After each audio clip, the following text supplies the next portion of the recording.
तो भारत ने खुद ही बुलेट ट्रेन बनाने की शुरुआत क्या कर दी? अब तो जापान की कंपनियां भारत से बुलेट ट्रेन के प्रोजेक्ट को लेने के लिए हाथ फैला रही हैं। दरअसल हाल ही में भारत के रेल मिनिस्टर अश्विनी वैष्णव ने चैनल को खुद सब्सक्राइब जरूर कर भारत में दीजिएगा। एनबीटी ने असली बुलेट ट्रेन बनाने का डिसीजन लिया है, क्योंकि अभी तक मुंबई और अहमदाबाद के बीच जो बुलेट ट्रेन चलाई जानी है उसे हम जापान से खरीदने वाले हैं। लेकिन जापान ने अचानक से इसकी कीमत इतनी ज्यादा बढ़ा दी कि यह हमारे लिए काफी ज्यादा कास्ट एक्सपेंसिव लग रहा है। लेकिन जापान की बुलेट ट्रेन बनाने वाली कंपनियों के द्वारा इसकी कीमत को भारत के लिए महंगा करना उन पर कितना भारी पड़ सकता था, शायद जापान ने यह सोचा भी नहीं था। इसलिए भारत के रेल मिनिस्टर ने यह कहा कि अब हम भारत में बुलेट ट्रेन को डेवलप करेंगे, जिसमें इंडियन रेलवे आरक्षण एंड मैन्युफैक्चरिंग की दिग्गज कंपनी आईसीएफ बुलेट ट्रेन के कंस्ट्रक्शन पर काम करना भी शुरू कर चुकी है। और जब जापान की कंपनियों को लगा कि भारत खुद बुलेट ट्रेन प्रोजेक्ट पर काम करने में तेजी ला रहा है, तो जो नई बुलेट ट्रेन और अन्य रेलवे प्रोजेक्ट की शुरुआत भारत में की जा रही है, में जापानी कंपनियां खुद काम करने के लिए भारत के सामने हाथ फैला रही हैं, क्योंकि अब जापान की बुलेट ट्रेन बनाने वाली कंपनियों को इस बात का डर सताने लगा है कि भारत अन्य रेलवे प्रोजेक्ट में चीन की मदद न ले ले। और यदि हम ऐसा करते हैं तो बुलेट ट्रेन को बहुत ही जल्द और कम इन्वेस्टमेंट में दोहरा सकते हैं। लेकिन हम सिक्योरिटी पर्पज के कारण चीन से दूर हटते हुए हैं। पूरी अपडेट क्या है इस वीडियो में समझते हैं।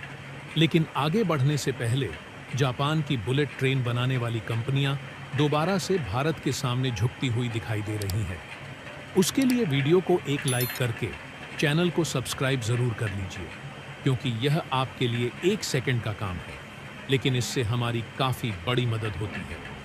दरअसल भारत ने साल 2019 में बुलेट ट्रेन दौड़ाने का सपना देखा था, और उस समय यह डिसीजन लिया गया था कि साल 2026 तक मुंबई और अहमदाबाद के बीच हाई स्पीड रेल प्रोजेक्ट को तैयार कर लिया जाएगा, जिसमें 250 किलोमीटर प्रति घंटे की रफ्तार से बुलेट ट्रेन दौड़ाई जाएगी, ताकि मुंबई और अहमदाबाद के बीच जो यात्रा का समय है वह लगभग सब्सक्राइब जरूर कर दीजिएगा।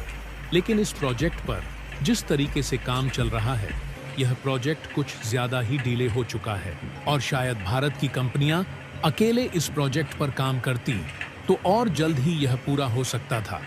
लेकिन हमारे पास बुलेट ट्रेन बनाने की टेक्नोलॉजी न होने के कारण हमने इसमें जापान की मदद ली, जिसमें मुंबई और अहमदाबाद के बीच जो बुलेट ट्रेन के लिए कॉरिडोर बनाया जा रहा है, इसमें पूरी तरीके से जापान की टेक्नोलॉजी का इस्तेमाल किया जा रहा है।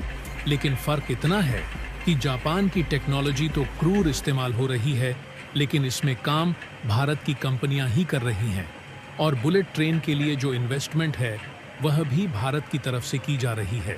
यानी कि एक तरीके से देखा जाए तो यह एक हाई रेल प्रोजेक्ट है, जिसमें भारत की आईसीएफ और जापानी कंपनियां मिलकर इस हाई स्पीड रेल कॉरिडोर का सेटअप कर रही हैं।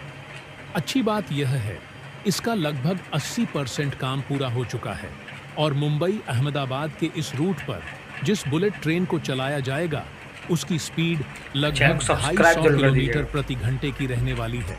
लेकिन जापानी कंपनियां भारत की मजबूरी का फायदा उठाकर इसके लिए कुछ ज्यादा ही कीमत वसूलने की कोशिश कर रही है, और जापान की बुलेट ट्रेन बनाने वाली कंपनी हिताची और काव्यांशकी का कहना है कि एक बुलेट ट्रेन के लिए इंडियन रेलवे से 460 करोड़ रुपए लेंगे, जबकि इंडियन रेलवे यह नहीं चाहती कि इस तरीके के बुलेट ट्रेन के लिए केवल कुछ टेक्नोलॉजी न होने के कारण हमसे ज्यादा कीमत वसूली जाए।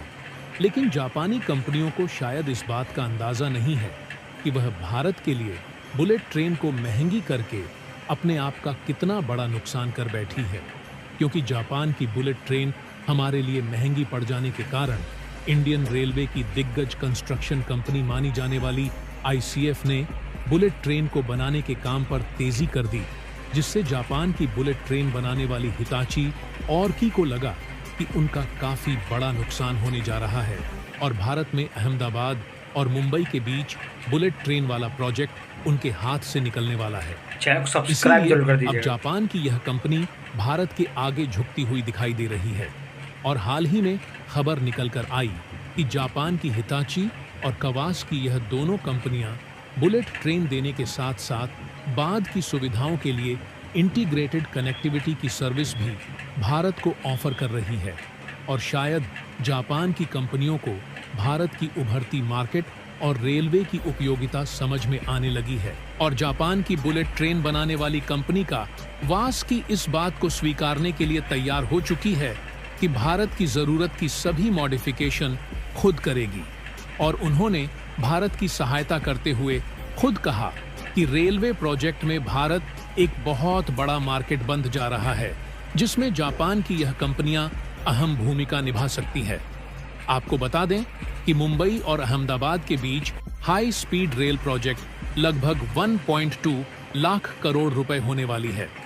इस प्रोजेक्ट के सेटअप होने की लागत बढ़ती है, तो ऐसे में यह प्रोजेक्ट और ज्यादा डिले हो सकता है, इसलिए हमें बजट का भी विशेष ध्यान रखना है। सब्सक्राइब जरूर कर दीजिए। फिलहाल इस समय जापान की हिताची कवासाकी और इंडियन रेलवे के बीच अभी भी नेगोष्ठी एशियन चल रहा है कि जापान की टेक्नोलॉजी कहां-कहां पर इस्तेमाल की जाएगी और कहां पर इसमें इंडीजनाइजेशन रहेगा।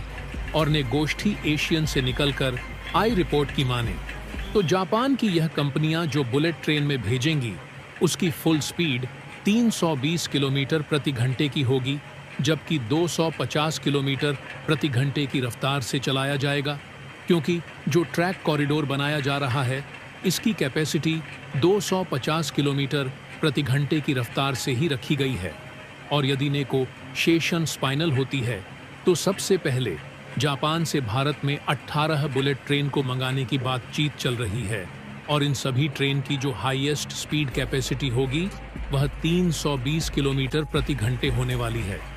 इससे फायदा यह होगा कि यदि हम फ्यूचर में चाहे तो जो अन्य हाई स्पीड वाली कॉरिडोर होंगे उन पर इन बुलेट ट्रेन को 320 किलोमीटर प्रति घंटे की रफ्तार तक चला सकते हैं। और जापानी ट्रेन मैन्युफैक्चरर ऐसा करने के लिए इसलिए तैयार हो चुकी है क्योंकि इंडियन रेलवे की जो प्रेजेंस है वह सिंगापुर और मलेशिया में भी कहीं ज्यादा है।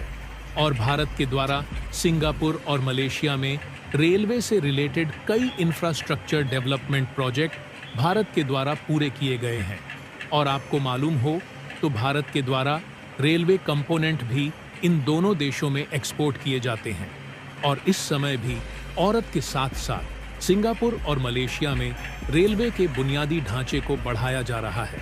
और जापान की बुलेट ट्रेन मैन्युफैक्चर करने वाली इन दोनों देशों की नज़र इसी पर टिकी हुई है। और इसी की होड़ जापान की यह कंपनी मुंबई और अहमदाबाद के बीच हाई स्पीड रेल प्रोजेक्ट को छोड़ना नहीं चाहती। और आपको जानकर हैरानी हो सकती है कि भारत के द्वारा हर साल 20,000 करोड़ रुपए का रेलवे कंपोनेंट दूसरे देशों में एक्सपोर्ट किया जाता है, जिसकी खातिर सिंगापुर और मलेशिया भी एक बहुत बड़े इंपोर्टेड बने हुए हैं। यानी कि देखा जाए तो भारत की जो रेलवे के मामले में इन दोनों देशों में पहुंच है कहीं ज्यादा है।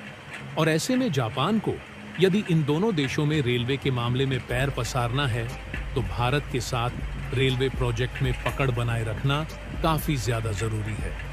बाकी आपको क्या लगता है कि मुंबई और अहमदाबाद के बीच हाई रेल प्रोजेक्ट कब तक कंप्लीट हो जाएगा?